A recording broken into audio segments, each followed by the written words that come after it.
आप देख रहे हैं नेशनल के सरकार मीडिया मैनेजमेंट कैसे करती है इसकी आप कल्पना नहीं कर सकते हैं। सरकार को अंदाजा था कि दीपिका पादुकोण को नोटिस दिया गया है जानबूझकर। आज जो 25 सितंबर है, किसानों के राष्ट्रव्यापी आंदोलन का अनाउंसमेंट 10 दिन पहले कर दिया गया था, 8 दिन पहले। ये बात सरकार को पता थी। सरकार ने इसके लिए न्यूज कंटेंट खोजा और दीपिका पादुकोण जैसे तमाम अभिनेत्रियों को आज के दिन ही एनसीबी का, नारकोटिक्स कंट्रोल ब्यूरो का नोटिस दिया जाता है।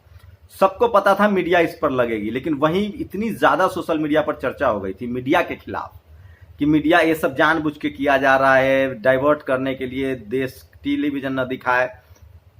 इतनी ज्यादा छीछालेदर हो गई, इतनी ज्यादा चर्चा हो गई कि सरकार ने नया पैतरा खेला और उसने कहा कि चुनाव आयोग जो है बिहार चुनाव का अनाउंसमेंट जो है वो संडे को करेंगे।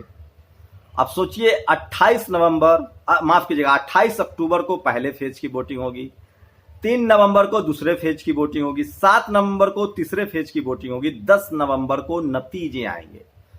ये कल भी घोषणा हो सकती थी या एक दिन बाद भी घोषणा हो सकती थी। ठीक चुना गया समय 25 सितंबर दिन के 12:30 बजे, मतलब ठीक उस समय जब किसान सड़कों पर हो गए। लेकिन शुक्रिया सोशल मीडिया, शुक्रिया फेसबुक, ट्विटर, इंस्टाग्राम, सारी तस्वीरें लोग शेयर कर रहे हैं, पोस्ट शेयर कर रहे हैं। बिहार से सबसे खतरनाक खबर आई है, बीजेपी के समर्थकों ने सरेआम पप्पू यादव के समर्थकों को जो भारत बंद में शामिल हो रहे थे उनको लाठी डंडों से मारा है। मोन्टाज में आपने वीडियो देखा होगा। आप कल्पना कीजिए कि इनके समर्थक क्या ये कभी धरने प्रदर्शन नहीं करते हैं, ये आंदोलन नहीं करते। अगर यही डंडा लाठी किसी कांग्रेस, किसी उद्धव ठाकरे या किसी गैर बीजेपी की सरकार में चलती तो क्या तमाशा हो जाता। टीवी इसको पीट के चलाती, पीट के दिखाती। लेकिन सोचिए इस देश में जो सरकार के समर्थक हैं वो किस तरह से बेलगाम हैं, किस तरह से गुंडे हैं, मॉब लिंचिंग करते हैं, जाति के नाम पर हमला करते हैं, पार्टी के नाम पर हमला करते हैं। आप कल्पना कर सकते हैं। तो हर स्तर पर इस देश को बांट दिया गया है। आज किसी ने सही लिखा था कि इन्होंने कहा था कि मेरी मां बर्तन मांजती है, इन्होंने देश ही मांज दिया।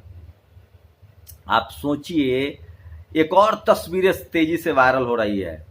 किसान जो हैं यूपी में, पंजाब में, जहां जहां एम्बुलेंस उसको दिख रहा है कोरोना महामारी में, उसको वो जगह दे रहे हैं, रास्ता दे रहे हैं, सेफ बाईपास करवा रहे हैं।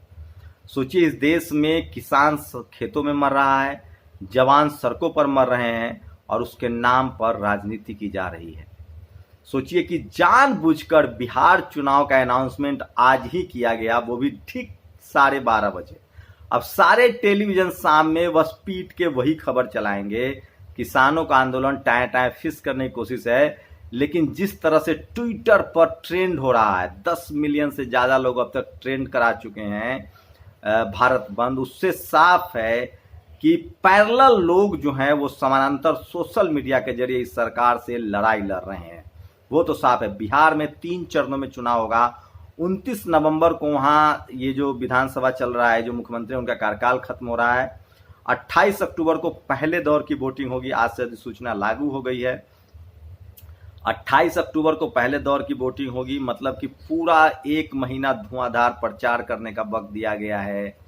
कोरोना जैसी महामारी में, जब बिहार में बाढ़ है, कोरोना है, बारिश हो रही है, पूरा पूर्वांचल बाढ़ में है, लोगों के पास खाना नहीं है, उसके बाद चुनाव करवाएंगे ये।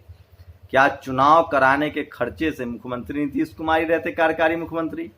अरे राज्यपाल का शासन लगा देते, राष्ट्रपति शासन लगा देते, उसी पैसे से लोग की मदद करते। लेकिन नहीं, इनको तो सत्ता चाहिए।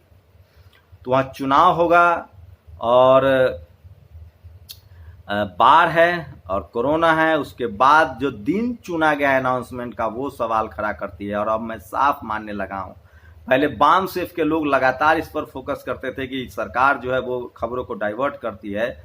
अब सही में लग गया है कि कैसे खबरों को डाइवर्ट किया जाए, जबकि टीवी अखबार उनके साथ ऑलरेडी है।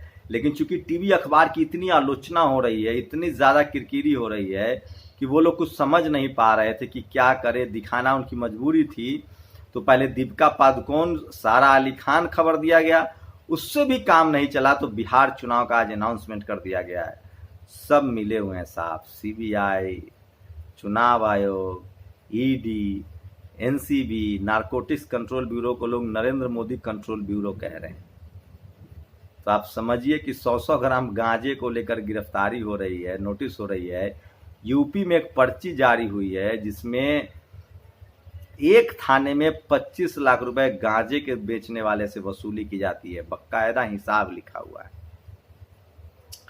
तो आप लोग हमें जरूर कमेंट करके बताइए, इस खबर को, इस वीडियो को घर घर तक पहुंचाइए। किसानों का जो भारत बंद है वो सफल रहा है।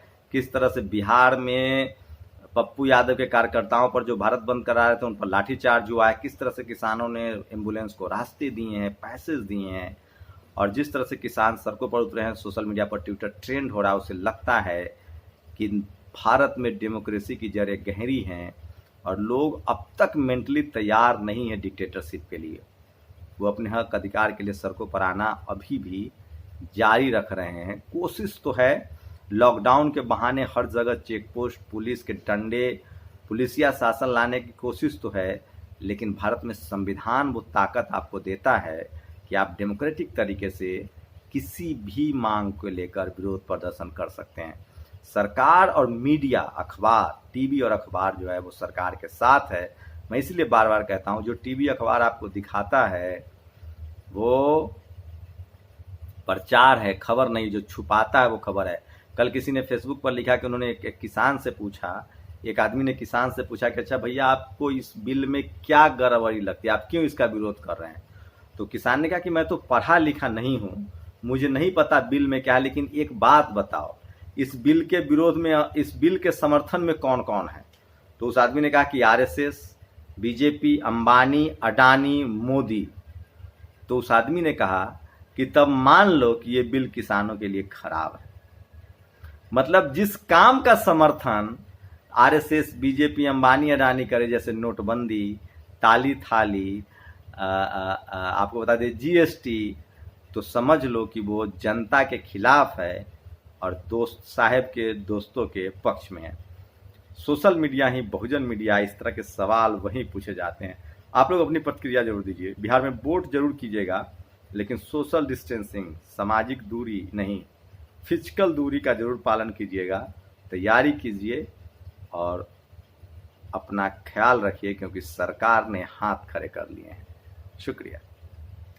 नेशनल दस्तक की आपसे गुजारिश है कि अगर इसको बचाना चाहते हैं तो नेशनल दस्तक को सब्सक्राइब करने के लिए रेड कलर के सब्सक्राइब बटन को दबाएं, फिर बेल आइकन की घंटी दबाएं। नेशनल दस्तक को बचाने के लिए बहुत जरूरी है कि हर खबर को शेयर करें, लाइक करें, कमेंट जरूर करें।